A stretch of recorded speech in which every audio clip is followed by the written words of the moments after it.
बिस्मिल्लाहिर्रहमानिर्रहीम। Dear students, अस्सलाम वालेकुम। English with sir Asif ul Hasan YouTube channel में आपको खुशामदीद करते हैं। डियर फ्रेंड्स, आज हम यूनिट नंबर 4 फर्स्ट एड के एक्सरसाइज प्लस बॉक्सेस वाले क्वेश्चन आंसर्स भी और एक्सरसाइज वाले क्वेश्चन आंसर्स भी इस एक ही वीडियो में करने जा रहे हैं। डियर स्टूडेंट्स, और फिर मैं आपको बताऊंगा कि इनमें से इंपॉर्टेंट क्वेश्चन कौन से एंड पे, इसलिए वीडियो तक एंड तक जुड़े रहिएगा। और अगर आप मेरे चैनल पर न्यू हैं तो मेरी वीडियो लाइक किया करें और मेरे चैनल को सब्सक्राइब लाजमी करें और बेल आइकन को लाजमी प्रेस किया करें ताकि हर आने वाली न्यू वीडियो आप तक फ़ौरन पहुंच सके। डियर फ्रेंड्स, शुरू करते हैं। सबसे पहले मैं क्वेश्चन नंबर 1 पढ़ता हूँ बुक में से, उसके बाद उसका आंसर हम डिस्कस करेंगे। You should not keep checking if the bleeding has stop why. Unit number 4 है फर्स्ट एड 10th क्लास की इंग्लिश की बुक में से पहला एक्सरसाइज वाला क्वेश्चन कि you should not keep checking if the bleeding has stop why, यानी जब ब्लीडिंग रुक जाए तो आपको क्यों नहीं बार बार चेक करना चाहिए ज़ख्म को कि रुकी है ब्लीडिंग कि नहीं और क्यों। इसका जवाब पढ़ते हैं। We should not keep checking if the bleeding has stop. We should not keep checking, हमें मुआयना नहीं करते रहना चाहिए कि खून का बहाव रुक चुका है, बिकॉज दिस में डैमेज, ये नुकसान पहुंचा सकता है, आर डिसलॉज या हटा सकता है, तोड़ सकता है, द क्लॉट जमे हुए खून को, दैट इज फॉर्मिंग जो बन रहा होता है, and cause bleeding to resume और खून दोबारा बहने की वजह बन सकता है। डियर स्टूडेंट्स, फिर से पढ़ता हूं। We should not keep checking if the bleeding has stopped because this may damage or dislodge the clot that is forming and cause bleeding to resume। ये फर्स्ट क्वेश्चन है और बड़ा ही अहम क्वेश्चन है जी। उसके बाद हम नेक्स्ट क्वेश्चन की तरफ बढ़ते हैं। सेकंड क्वेश्चन है, why is it necessary to keep away soap from the wound।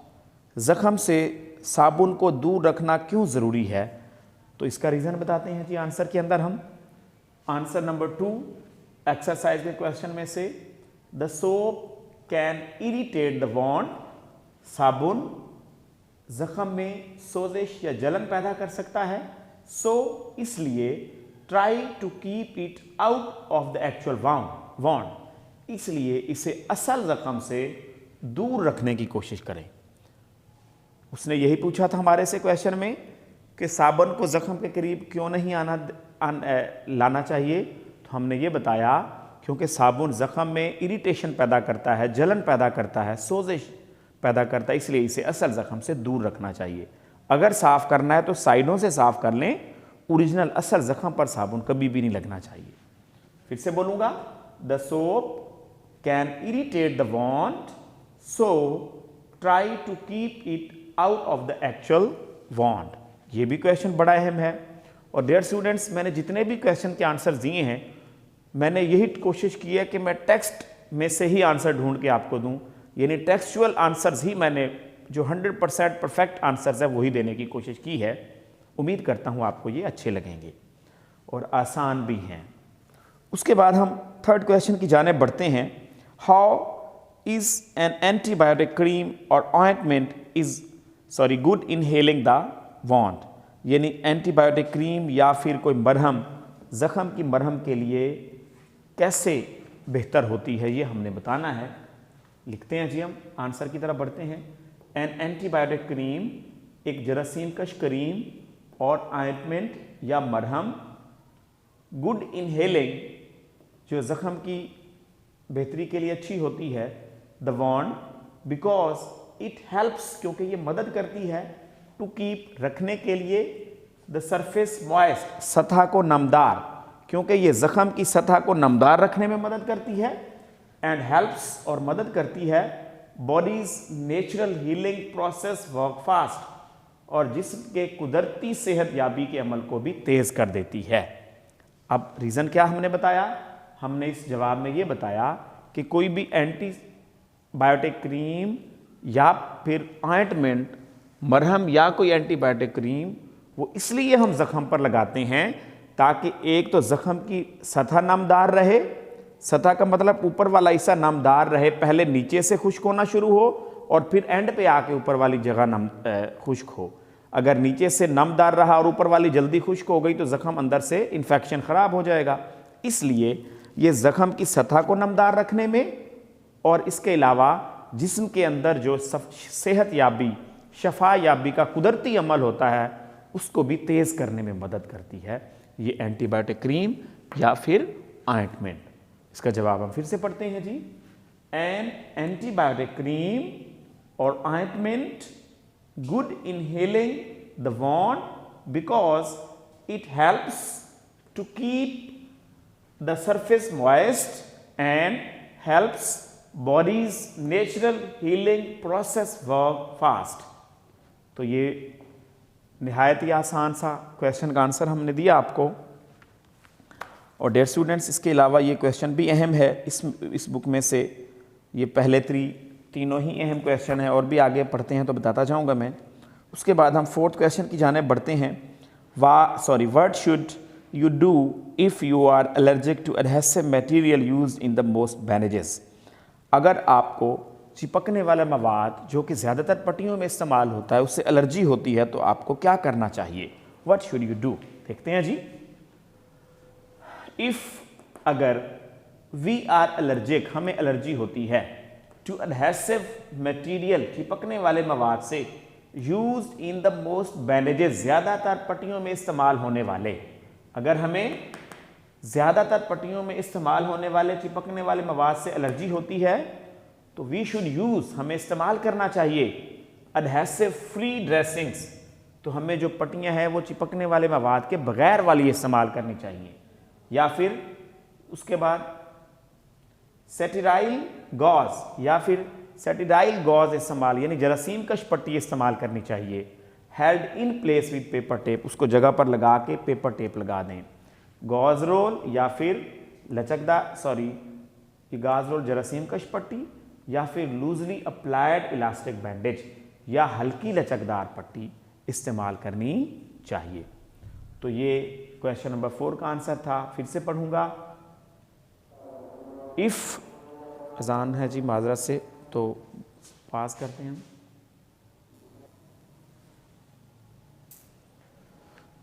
Okay जी, तो ये क्वेश्चन हो गया जी। एडहेसिव मटेरियल के बगैर वाली पट्टियाँ इस्तेमाल करें या फिर स्टीराइल गॉज यानी बारीक जरासीम कश बारीक जालीदार पट्टी टेप के साथ जगह पर लगा दें, या जालीदार पट्टी लगाएं या फिर हल्की लचकदार पट्टी लगाएं। एक दफ़ा इसको फिर पढ़ेंगे। If we are allergic to adhesive material used in most bandages we should use adhesive free dressings और sterile gauze held in place with paper tape, gauze roll और लूजली अप्लाइड इलास्टिक बैंडेज। तो ये था 4th question. याद रखिएगा, पहले 3 important हैं, ये इतना नहीं है, बहरहाल कर सकते हो अच्छी तरह, ये भी याद वैसे आप। उसके बाद है जी हम नेक्स्ट पढ़ते हैं 5 क्वेश्चन की जानिब। When do you need to see a doctor, आपको डॉक्टर से कब रब्ता करना चाहिए, मतलब अगर क्रिटिकल हो कोई सिचुएशन तो उसके बारे में पूछा गया कि कब डॉक्टर से रब्ता करें। तो 5th क्वेश्चन है, उसका आंसर सेम बुक में से भी मैंने कोशिश किया कोट करने की। We need to see a doctor, हमें डॉक्टर को मिलने की ज़रूरत है। If the wound is not healing, अगर ज़ख़म सेहतमंद ना हो रहा हो, और या वी नोटिस एनी रेडनेस, हम कोई सुर्खी माइल फील करें, महसूस करें कि सुर्खी हो रही है, रेड हो रहा है ज़ख़म। इंक्रीजिंग पेन, ज़ख़म में पेन हो रही है, दर्द बढ़ रहा है। ड्रेनेज, पानी रास्ता हो, DRAINAGE। वार्मथ, तपिश महसूस होती हो, और स्वेलन या जलन महसूस होती हो। मतलब हमें डॉक्टर से मिलना चाहिए तब जब हम देखें कि ज़ख़म सही ना हो रहा हो, हम कोई सुर्खी देखें, दर्द में इजाफा हो रहा हो, पानी रास्ता हो, तपिश महसूस होती हो, या स्वेलिंग जलन सूजन महसूस हो, तो हमें डॉक्टर से रब्ता करना चाहिए। तो ये क्वेश्चन नंबर 5, इसको एक दफ़ा फिर से पढ़ता हूँ। We need to see a doctor if the wound is not healing or we notice any redness, increasing pain, drainage, warmth और swelling। तो डियर स्टूडेंट्स ये 5 क्वेश्चन था। उसके बाद हम 6 क्वेश्चन की जाने बढ़ते हैं, वो हम एक्सरसाइज से पढ़ते हैं। ओके जी, 6 क्वेश्चन है जी, what should your first aid kit consist of. Last question है और ये 5th वाला भी बड़ा ही अहम क्वेश्चन था। 6 इतना इंपॉर्टेंट नहीं है पेपर पॉइंट ऑफ व्यू से, मेरी नज़र में। ये मेरे अपने व्यूज़ हैं, ये ना हो कि आप करो ही नहीं, लेकिन मेरी सजेशन कि जो माड़े हैं बेचारे बच्चे जो बिल्कुल पासिंग मार्क्स लेना चाहते हैं, चलें वो इग्नोर कर सकते हैं अनइम्पॉर्टेंट को, लेकिन जो इंपॉर्टेंट बोल रहा हूँ पहला, दूसरा और 5वां, पहला, दूसरा, तीसरा और 5वां बड़े अहम थे। उसके बाद है 6 question, what should your first aid kit consist of.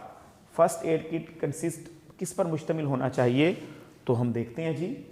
First aid kit should consist of the following recommended basic contents. इन दर्ज झैल तजवीज़ करदा बुनियादी फहरिस्त या चीज़ों पर मुश्तमिल होना चाहिए। मैंने नंबरिंग में लिखी हैं चीज़ें, जगह थोड़ी मैंने आगे पीछे कर दिया, लेकिन आपने जब ये आंसर अगर आ भी जाता है तो एक लाइन में एक ही चीज़ लिखने की कोशिश करनी है। एक लाइन में जैसे first aid book, band aid या प्लास्टर्स, इमदादी पट्टियाँ या प्लास्टर। तीसरे नंबर पे इलास्टिक बैंडेजेस, लचकदार पट्टियाँ जिसे बोलते हो, गाज एंड एडहेसिव टेप, पट्टी और ये जालीदार पट्टी को कहते हैं, और एडहेसिव चिपकने वाली टेप। एक चीज़ याद रखिएगा, मैंने तो एक ही लाइन में लिखे हैं ना 5, 4, 3, आपने एक लाइन पे एक, फिर दूसरा, तीसरा, चौथा, ऐसे बारी बारी नीचे आंसर देते जाना है जब ये अगर आ जाए तो। उसके बाद है जी antiseptic wipes, alcohol swabs and cotton wool. ये एंटीसेप्टिक वाइप्स होती हैं जी, जो तर वाइप्स कहा जाता है इन्हें। अल्कोहल यानी सिपरेट से तर, स्वैब्स एक छोटी छोटी गदियाँ या नरम सी पट्टियाँ होती हैं। कपास, काटन को बोलते हैं जी कॉटन वूल। 6ठे नंबर पे है जी सेफ्टी पिन्स एंड ट्वीज़र्स। ये सेफ्टी पिन्स होती हैं, बक्सुए जिसे हम बोलते हैं, और ट्वीज़र्स चिमटी।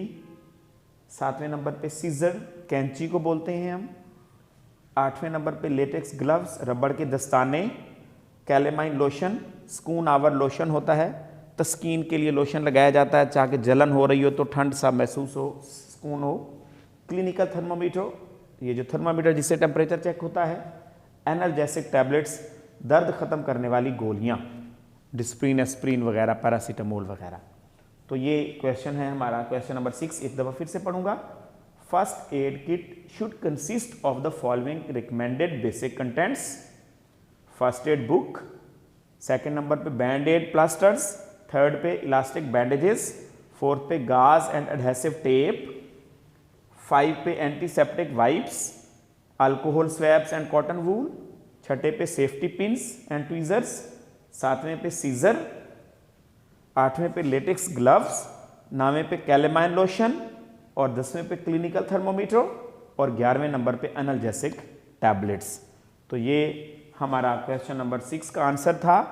फिर से बोलूँगा, अगर ये आंसर आता है तो आपने ये जो चीज़ें हैं बारी बारी एक लाइन पे एक, फिर दूसरी, तीसरी, चौथी ऐसे लिखनी है ताकि खूबसूरत लगे आंसर लिखा हुआ। मेरे पास तो जगह ऐसी थी, मैंने ऐसे लिख दिया। ये थे हमारे पास 1 to 6 क्वेश्चन जो एक्सरसाइज में से थे। अब क्योंकि बॉक्सेस वाले भी मैं इसी वीडियो में डील कर रहा हूँ, तो एक ही क्वेश्चन था बॉक्स में से। इस पूरे यूनिट के अंदर फर्स्ट ही पैराग्राफ में एक बॉक्सेस क्वेश्चन है, बॉक्स वाला, तो वो मैंने सबसे नीचे बॉक्स में ही लिखा हुआ है। अब हम बॉक्स वाला क्वेश्चन पढ़ते हैं और फिर उसका आंसर पढ़ेंगे हम। What is the importance of knowledge of first aid in crisis management? Crisis management में क्या अहमियत है जी फर्स्ट एड नॉलेज की, तो पढ़ते हैं जी।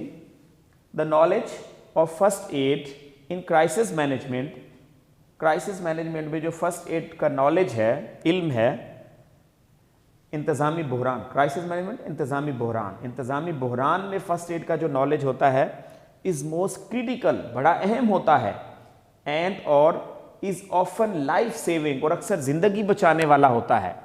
यानी हंगामी सूरत हाल में फर्स्ट एड नॉलेज का क्या अहमियत उसने ये पूछी है, तो वो ये बता रहा है कि वो निहायत ही अहम होता है फर्स्ट एड नॉलेज। अगर अल्लाह ना करे कहीं पे एक्सीडेंट हो गया और वहाँ पे कोई बंदा फर्स्ट एड जानता है और उसके पास किट बॉक्स मौजूद है, तो उसे पता होगा वो निहायत ही क्रिटिकल सिचुएशन होती है और अक्सर लाइफ बचाने वाली, लाइफ सेविंग, तो जिंदगियां ऐसे बच जाती हैं। जैसे ब्लीडिंग हो रही है, अगर उसने खून का बहाव फौरन रोक दिया फर्स्ट एड देकर तो इंसान बच जाता है, और अगर खून का बहाव नहीं रुका, खून बहता रहा तो एक्सपायरी हो जाती है। इसलिए the knowledge of the first aid in crisis management is most critical and is often life saving. So in this respect, इस तरह, इस जुमरे में, इस ज़िमन में, इट हैज़ मच इम्पॉर्टेंट, ये बड़ी अहमियत का हामिल है।